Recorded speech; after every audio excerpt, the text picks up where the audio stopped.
Astro Bot est nommé jeu de l'année 2024. Félicitations mon grand. La concurrence était rude en même temps. Il y avait un jeu indépendant, un remake, un DLC, un jeu de niche et en même temps un jeu boycotté. Donc ouais, c'est évidemment le jeu au copium qui est juste là nous remplir de nostalgie mal placée qui allait gagner. On sent un peu le sarcasme dans ce que je dis ou ça va? En effet, l'année 2024 n'a pas été folle dans le monde du jeu vidéo gaming. Entre licenciements à tout va, studio en faillite, fermeture de serveurs de jeux et plein d'autres trucs vraiment pas ouf dont on va parler, on ose espérer que 2025 soit mieux. Et spoiler alerte, il y a très peu de signes que ce soit vraiment le cas quoi. Ça fait des années que je vous fais des vidéos sur le futur du gaming sur l'année qui arrive et à chaque fois je suis plutôt dans le vrai. Quand je vous disais il y a quelques années qu'on allait bouffer du remake à tire-larigot, je me suis pas trop planté. Mais 2025 risque de faire beaucoup changer la donne et ça sur certains aspects qu'on n'avait pas trop vus. Car ouais, le jeu vidéo est en train d'énormément évoluer et pas forcément dans le bon sens sur le côté gratifiant et artistique. Et j'ai envie de vous partager tout ça, mais aussi d'avoir vos retours sur ce sujet. Car en vrai, je pense qu'il y a moyen de soulever pas mal de trucs intéressants. Salut, c'est Léo de la chaîne Techmaker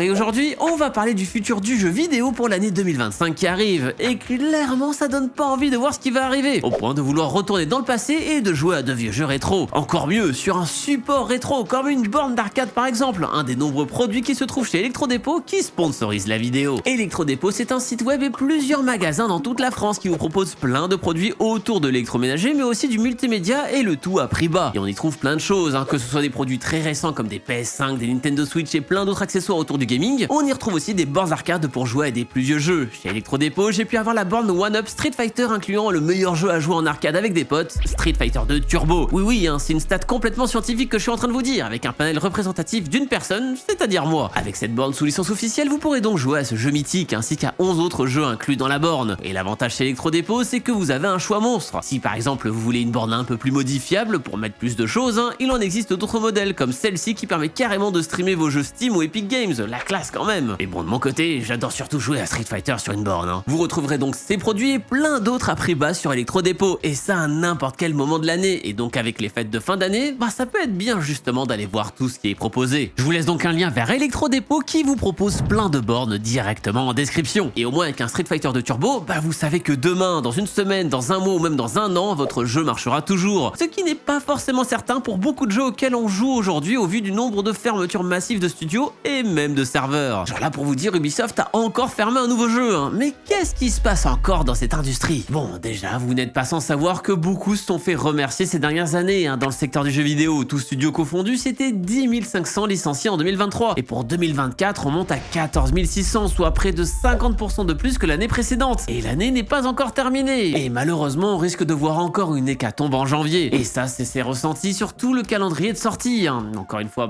très peu de jeux originaux et beaucoup d'annonces de remake et de remaster. Et donc encore une année assez morose. Dites-vous qu'il y a quand même eu que 2 jeux sortis exclusivement sur PS5. Stellar Blade qui a récemment été annoncé sur PC, donc du coup bientôt plus exclusif que ça. Et ce fameux Astro Bot. En vrai, du coup, plutôt bon palmarès pour Sony, car 100% des jeux exclusifs PS5 et qui restent des exclusivités pour le moment sont jeux de l'année. Ouais, heureusement que Concorde a fermé et qui du coup il compte pas. Vous savez, ce fameux jeu service qui a tenu que 2 semaines avant la fermeture des serveurs, coûtant 400 millions de dollars et 8 ans de développement. Honnêtement, les cadavres sous le tapis pour ce truc doivent être effarants quand on parle sans doute du plus gros échec jamais vu. Histoire de comparer, à côté, Duke Nukem Forever, c'était que 30 millions de perdus. Et à la fin, on a quand même un jeu jouable encore aujourd'hui. C'est fou qu'on parle pas plus que ça de l'échec Concorde et on risque de beaucoup en parler dans les années qui arrivent. Mais ouais, ces Game Awards ont senti que c'était beaucoup de fois les mêmes jeux dans chaque catégorie tellement leur nombre de concurrents était faible. Et au final, ce jeu de l'année est très similaire à 2022 avec It Takes Two. Pas que Astro Bot et It Takes Two sont de mauvais jeux, bien au contraire, ce sont d'excellents jeux et je les ai même platinés. Ça montre que je les ai appréciés, surtout que le genre platformer, c'est un des genres que je préfère. Mais de là à ériger en jeu de l'année ça comme un Sekiro, un Witcher 3 ou un Elden Ring, je trouve que ça fait beaucoup. S'il y avait des jeux de cette trempe dans la sélection, à aucun moment Astro Bot n'aurait pu être jeu de l'année. On est sur un jeu de plateforme très sympa, pas sur un chef-d'œuvre. Surtout que c'est beaucoup de rappels nostalgiques en mode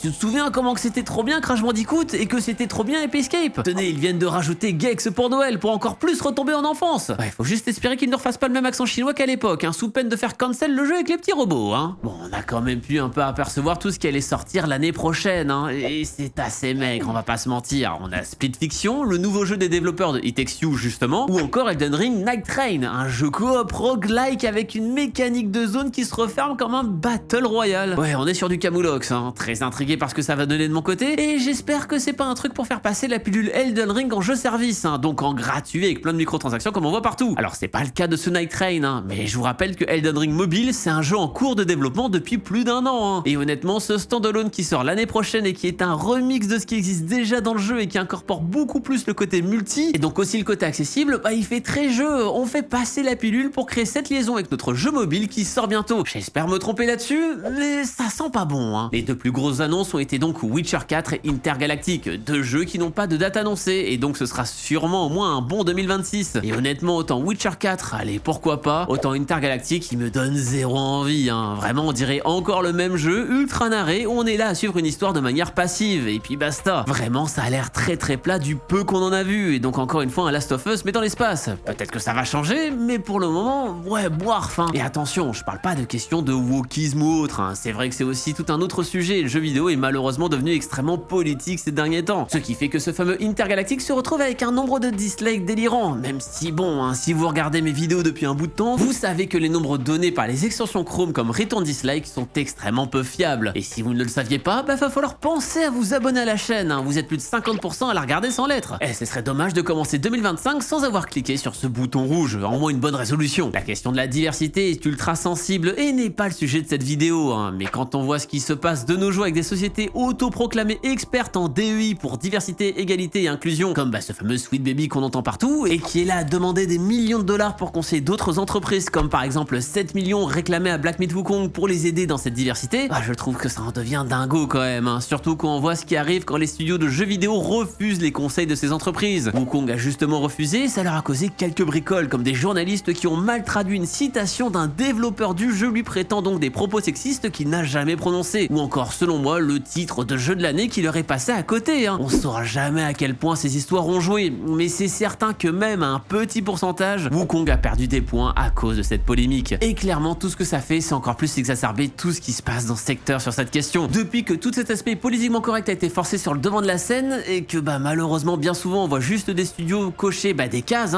ce qui est tout autant de la discrimination, et ça qu'on parle de couleur de peau et de sexualité. Encore une fois, moi je veux parler de développement et évolution du jeu vidéo, sur sa partie jouabilité et game design dans cette vidéo en question. Il faudra en parler bien plus longuement pour être carré sur cette réflexion, mais j'ai du mal à voir une évolution là-dessus malgré tout ce qui s'est passé sur ce secteur et les efforts mis en place. Et donc ouais, c'est pire, on voit clairement une régression, car de nos jours les gens sont plus là à débattre, mais sont juste là à détester l'autre camp. Tout ça du coup pour dire que Wukong aurait pu être jeu de l'année justement, et même eux ont été surpris de ne pas l'être, au point que le PDG de la boîte raconte qu'il n'a pas eu le prix à cause de raisons qui dépassent le jeu en question. Et vous aurez donc compris de quoi il parle. Bref, aparté terminé, et aussi sur le côté Game Awards, mais tout ça permet de voir quelque chose, le jeu chinois arrive de manière massive sur notre scène. Et ça avec des studios dont on n'avait jamais entendu parler, et des studios qu'on entendait un petit peu avant. Genre par exemple, il y a un nouveau studio chinois qui arrive bientôt, je sais pas si vous avez déjà entendu parler d'Ubisoft. Ouais, car Ubisoft risque d'être très bientôt racheté par Tencent, le géant chinois qui est déjà présent partout dans le jeu vidéo justement. Dites-vous que c'est certain que vous jouez déjà à des jeux vidéo qui sont à Tencent, il possède quand même 100% du studio derrière League of Legends, 48,4% celui de Fortnite, 30% celui de Baldur's Gate 3, 16% celui d'Elden Ring, 5% celui de Warcraft et déjà 11% d'Ubisoft. Et il risque donc d'avoir l'occasion d'acquérir encore plus de parts au vu des mauvais chiffres de la firme et du fait que ça ne risque pas d'aller en s'arrangeant entre les fermetures de serveurs comme XDefiant ou les différentes grèves. Honnêtement, j'y crois zéro de chez zéro qu'un sauvetage grâce à Assassin's Creed Shadow en février soit possible, et la boîte va juste soit couler, soit être vendue. Et bon sous Tencent, pas sûr que ce soit la même. Et des échecs dans le jeu vidéo AAA en 2024, on en a vu énormément. On avait parlé de XDefiant dont les serveurs ont fermé, ou encore Concorde. Il y a aussi Dragon Age Veilguard qui est déjà en promo à moins 35% sur Steam 2 mois après sa sortie tellement il se vend mal. Et le temps de finir cette phrase, et bien maintenant c'est les serveurs de Suicide Squad Kids Justice League qui vont fermer leurs portes. C'est une réelle hécatombe et quelque chose qu'on n'avait jamais vu avant, encore une fois. On se rend pas compte du délire et on commence à trouver ça normal quand même, des fermetures de serveurs et des fermetures de jeux. Rappelez-vous quand même du tollé de la fermeture des serveurs de The Crew quand même à l'époque. La Chine va donc tout bouffer sur l'année qui arrive, et aujourd'hui il est devenu impossible de jouer à un jeu non édité par une société chinoise, ce tentaculaire Tencent. Et surtout moi ce qui me fait peur, c'est qu'on va se retrouver avec le modèle économique qu'on voit partout là-bas et qui commence déjà à arriver partout ici, ce fichu free-to-play saupoudré de gambling, car au final c'est lui qui a gagné la guerre du vrai jeu vidéo. Les seuls jeux vidéo qui se vendent encore, sauf exception, c'est des jeux ultra grand public et qui veulent donc plus être des films que des jeux, comme les exemples qu'on a pu voir avant. Et donc acheter de vrais jeux vidéo pour des gamers, ça se fait plus trop. Et quand maintenant on voit des gens qui sont habitués pourtant aux jeux vidéo trouver ça normal de dépenser 100 balles dans des JPEG sur Pokémon Pocket que de mettre 60 € dans un jeu complet de A à Z, c'est trop tard. On devrait encore une fois trouver ça pas normal et pas accepter ça. Car quand ce fameux jeu Pokémon dont je vous ai parlé a déjà 60 millions de téléchargements téléchargements et plus de 200 millions de dollars générés sur le premier mois, donc maintenant on doit être dans les 400 millions, hein. On sait très bien que tous les jeux vont suivre ce modèle économique. Je vous jure que quand je fais des recommandations de jeux indés à des gens comme un Outer Wilds à 23 balles et qu'on me dit que c'est trop cher et qu'à côté le bonhomme il est là avec toute la collection de skins Arcane sur Valorant, ouais je suis assez dubitatif de comment tout ça va évoluer, hein. Aujourd'hui ce phénomène a gangréné l'industrie comme jamais. À une époque on trouvait délirant d'avoir des montures à 20 balles sur World of Warcraft, aujourd'hui on en trouve une à 78 € vendue par l'éditeur. Et elle est même meilleure que les autres car il y a des marchands spécifiques dessus. Qu'est-ce que c'est que ce délire? Avant on pouvait quand même acheter le skin qu'on voulait sur League of Legends, aujourd'hui on trouve des systèmes de roulettes à 250 € comme Jinx justement, et qui marchent tellement bien qu'il y en a un nouveau qui arrive. Oui, il n'y a pas besoin de mettre 250 € au maximum, mais justement tout ça est fait pour créer un système de casino addictif. Et personne ne fait rien contre ça et il n'y a aucune législation contre ça. On a juste normalisé des tenues qui soient 5 fois le prix de jeux normaux quand même, hein. Et vous savez quoi?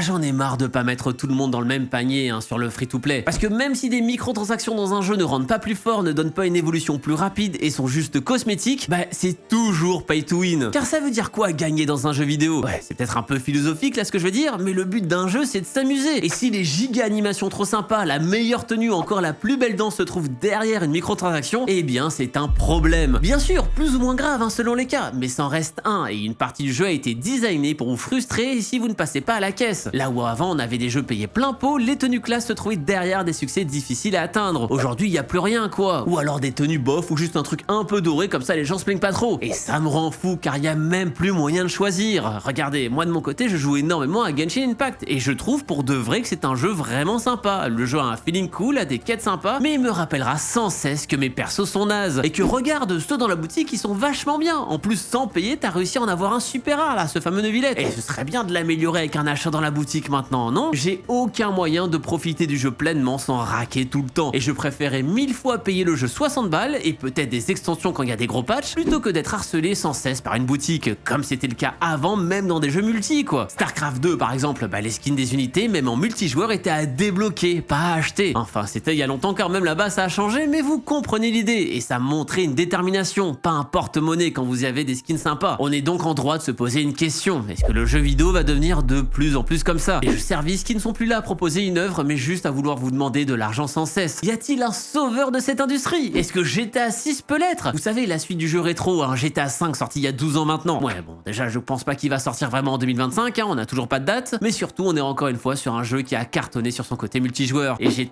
très peur de la tournure du côté microtransactions, hein, car à part vendre des dollars, Rockstar n'a pas fait grand chose et a sûrement dû voir beaucoup d'argent partir ailleurs à cause des modeurs en tout genre. Non, pour moi va falloir beaucoup se renseigner sur la scène indépendante, hein. Peut-être qu'on va avoir un nouvel âge d'or, car après tout il y a des jeux que j'ai bien aimés quand même cette année. Mais bon, on n'est pas du tout sur cette scène grandiose. Ok, encore une fois, Astrobot était sympa, mais franchement rien de surprenant dans le jeu. Et j'ai tellement préféré cette année des Animal Well, des Balatro ou des Bomb Rush Cyberpunk. Bon ok, le dernier je triche un peu, il est pas sorti cette année, mais j'ai le droit au vu de l'horreur autour de Jet Set Radio que Sega et Ubisoft ont sorti l'année dernière, sur un jeu qui d'ailleurs devrait encore bientôt fermer. Mais tout ça pour dire que honnêtement, tout ce jeu grandiose, moi il m'intéresse pas vraiment quoi. Parce que maintenant on est en train de regarder des films jeux vidéo. Car oui malheureusement maintenant les grands studios c'est soit ce modèle free-to-play horrible, soit ces trucs ultra accessibles mais qui sont des films. Et donc les intros à rallonge et les cinématiques qui durent 150 ans, ouais c'est bof, hein. Et je vais peut-être pas me faire beaucoup d'amis sur ce que je vais dire tout de suite, mais entre jouer à Last of Us 2 et regarder une compilation des cinématiques sur YouTube, je pense pas que l'expérience soit très différente, hein. C'est un gameplay vu et revu des centaines de fois, y a pas vraiment de choix possible et tout est assez prémâché. Y a qu'une seule fin donc vos choix n'importe que peu, contrairement à un point and click ou un Detroit Become Human. Non, un bon film à mater, hein, je dis pas le contraire, mais certainement pas un bon jeu vidéo. Je comprends que ça plaise à une plus grande masse et au final ça rend le tout super accessible tant on est passif avec la manette. Et donc pour satisfaire le plus grand nombre, c'est clairement la plus logique. Maintenant ouais, ça a été au détriment de beaucoup de vrais jeux vidéo créés par de grands studios et qui du coup maintenant sont devenus ce fameux modèle free-to-play. Pour rester sur Naughty Dog, vu qu'on a beaucoup parlé d'eux, Crash Bandicoot, encore Jak and Daxter avait une vraie profondeur de gameplay. Et dites-vous que les 3 Jacks sont encore très joués aujourd'hui, avec carrément une communauté qui a reverse ingénieré le moteur fait exprès pour Jak and Daxter l'année dernière pour pouvoir y jouer sur PC et surtout faire des mods dans tous les sens. Si vous voulez jouer à Only Up sur Jak and Daxter, dites-vous que maintenant ça existe depuis quelques mois. Bon, tout ça est encore tout récent mais permet de montrer quelque chose. Ce genre de vieux jeu a une vraie communauté et ça sans aucun remake qui sort tous les 3 ans, hein, comme ce fameux jeu de zombies champignons. Là où beaucoup de gens qui vont consommer les jeux AAA récents et qui sont pas des free-to-play sont juste de passage, comme il le serait avec un film ou une série. Encore une fois, je dis pas que ce ne sont pas de bonnes œuvres, hein, mais des œuvres où le contrôleur qu'on a en main est devenu vraiment optionnel. Et tout ça a créé un vrai downfall du gameplay de manière générale général sur les jeux solo. Bon, si ok, dans les gros jeux que j'aime beaucoup ces derniers temps, il y a Path of Exile 2 qui est vraiment pas mal, encore une fois fait par une boîte qui appartient en grande partie à Tencent. Mais bon, pareil ici, on est sur un jeu free-to-play avec des microtransactions, qui sont certes pas trop poussées, genre on peut acheter des onglets de banque ou des skins, mais c'est toujours le même problème, le jeu a une partie de son game design pensée pour vous pousser à acheter. Surtout que bon, pour le moment, le jeu est payant vu qu'il est pas encore sorti, et donc faut mettre 30 balles pour l'early access. Ouais, payer pour avoir un jeu qui va être gratuit après et qui est pas fini pour le moment, concept que j'avais pas encore trop vu. Ok, dans ce cas-là, ça donne de la monnaie pour la boutique, et c'est surtout ça qu'on achète à la base, mais bon, ça montre qu'on a vraiment changé la façon de consommer du jeu vidéo. Et ça, c'est un autre truc que je trouve dommage d'ailleurs, comme ça on va vraiment parler de tout, c'est qu'on a perdu le vrai principe de l'early access, un jeu qu'on paie moins cher et en contrepartie, on profite d'un jeu moins polish mais sur lequel on fera des retours et qui peut s'améliorer avant sa vraie sortie finale. Exactement comme Minecraft qui avait un prix de 10 € à sa sortie en alpha puis est passé à 15 € en bêta pour enfin atteindre les 20 dans sa version finale. Et donc on était remercié en fait et c'était pour compenser un jeu non fini. Maintenant le jeu a sa phase de hype pendant cette phase early access et donc on le paye le même prix qu'à la fin ou alors on les paie même plus cher comme l'exemple pris avant. Et derrière le jeu une fois sorti en 1.0 n'a plus vraiment d'intérêt et ont finalement été très décevants. Les exemples sont légion, les Hello Neighbor, les Daisy, ou alors des jeux sont sortis dans cet accès anticipé dans un état catastrophique, comme par exemple plus récemment Kerbal Space Program 2 qui n'aurait même pas dû être en early access, tout ça pour récolter 50 balles par copie d'un jeu en même pas alpha. On est très loin quand même du prix pas cher de l'époque. Pour vous dire à quel point on est allé dans l'autre sens maintenant sur ce principe d'accès anticipé, plutôt que de payer moins cher un jeu avant sa sortie, donc le principe dont on vient de parler, maintenant on arrive à des systèmes où on va payer plus cher pour y jouer quelques jours avant. Ah oui, ça aussi c'est devenu commun et ça pareil, il faudrait arrêter. Car par exemple, pouvoir jouer 3 jours à une semaine avant les pauvres, c'est ce qu'a proposé World of Warcraft, encore lui à la sortie de sa dernière extension. Et c'est pas les seuls, Harry Potter Hogwarts Legacy a fait la même, Forza a fait la même Age of Mythology Retold, un remake du meilleur jeu de stratégie de tous les temps sorti en 2002, a eu une version plus chère avec un accès anticipé de 7 jours. Mais on est où là? Et alors ce jeu-là, il a tout eu, il a le combo remake alors qu'il y en avait déjà eu un il y a 10 ans, combiné à une offre d'accès anticipé de 7 jours, saupoudré de skins payants dans un jeu payant avec des extensions payantes et en prime des dieux payants. Alors là vraiment chapeau, si on n'est pas là à essayer de milk un maximum des gens remplis de copium qui veulent juste retrouver la nostalgie de leur enfance, je sais pas ce qu'on est en train de faire. Dites-vous, je suis un très grand fan d'Age of Mythology. Ça m'a complètement passé l'envie de jouer à cette nouvelle version, car j'ai juste l'impression d'être pris pour un teuteux. Il y a carrément du gameplay caché derrière une microtransaction. Là c'est comme si on me faisait payer un set d'armes en particulier sur Counter-Strike. Genre hop, le P90, faut débourser 6,90 € pour pouvoir l'acheter côté CT.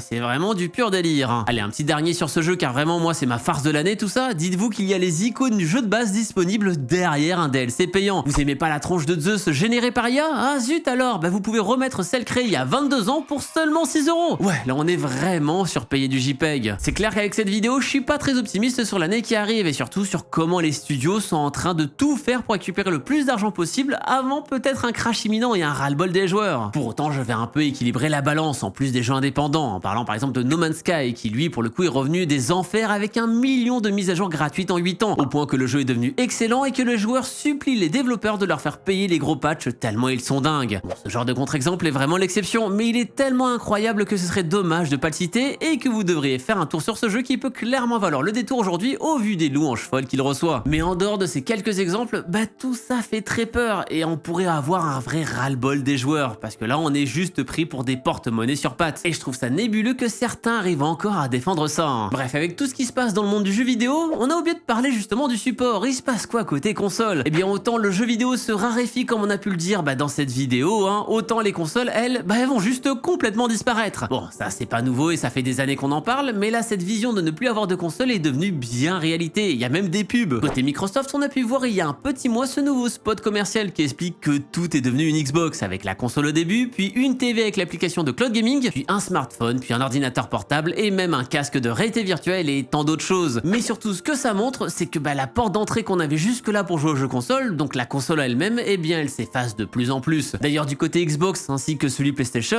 le fait d'avoir des exclusivités est quelque chose qui va complètement disparaître pour être remplacé par des exclusivités temporaires, des sortes d'accès au jeu un peu avant comme on a pu voir, sauf que là plutôt que de payer 30 € de plus, on paye juste une console 500 ou 800 € de plus. Ouais, ça fait mal l'early access, mais ouais, aujourd'hui vous pouvez jouer à n'importe quel jeu Sony sur PC sans trop de problèmes sur Steam, chose complètement inimaginable à l'ère PS1, PS2 et PS3. On sait que côté Xbox, les séries vont probablement être les dernières, que Sony laisse encore planer des doutes sur la PS6 malgré une PS5 Pro qui n'apporte vraiment pas grand chose, et donc ouais, je pourrais très bientôt faire une vidéo qui s'appellerait Les consoles, c'est la fin. Bon, vous allez me dire que Nintendo fait toujours la sienne, hein, la fameuse Switch 2. À force de vous dire qu'elle va bientôt sortir depuis 5 ans, on va peut-être enfin avoir raison. Mais les nouveaux leaks montrent une console très ressemblante à l'actuelle, et donc ouais, surtout une Switch Pro qui ferait tourner un peu mieux les jeux qu'on a déjà. En soi, la Switch a eu quand même très peu de jeux, et a surtout profité de la ludothèque Wii U dont personne n'avait profité au vu du flop de la console. Mais c'est un fait, les exclusivités consoles se font extrêmement rares. L'avantage de la Switch était surtout son format, et le fait de pouvoir jouer n'importe où à des jeux assez récents avec une console portable, c'est ça qui faisait son charme. Mais bon, maintenant la concurrence a fait quand même un petit peu mieux, hein, et encore une fois côté PC. Tout ça pour dire que clairement, je mettrai pas mes billes sur des AAA à tire-larigot pour les années qui arrivent. Ça coûte trop cher, ça se ressemble maintenant énormément, et finalement beaucoup se lassent dans un monde où les modes évoluent en une fraction de seconde. Est-ce qu'on est donc condamné à jouer à des jeux services dans tous les sens avec des Battle Pass d'une semaine et des loteries pour avoir accès au moindre fusil à pompe? Eh bien 2025 nous le dira. Mais c'est clair que je ne suis pas très confiant, hein. Le jeu vidéo est devenu trop politique, trop un bien de consommation et a beaucoup perdu de son côté jeu vidéo justement. Et pour moi c'est une des raisons de pourquoi le jeu va mal et risque d'aller de plus en plus mal malheureusement. Mais c'est quoi votre avis sur tout ça? Est-ce que je suis un peu trop fataliste? Est-ce que finalement Assassin's Creed Shadow va vendre 7 milliards d'exemplaires à 150 balles pièce pour avoir une semaine d'accès au jeu à l'avance? Et la Switch 2 va être plus puissante qu'une RTX 5090? Eh bien je me laisse vous dire tout ça en commentaire. C'est vrai que j'ai parlé de plein de choses différentes et ça peut être intéressant d'avoir la vision de chacun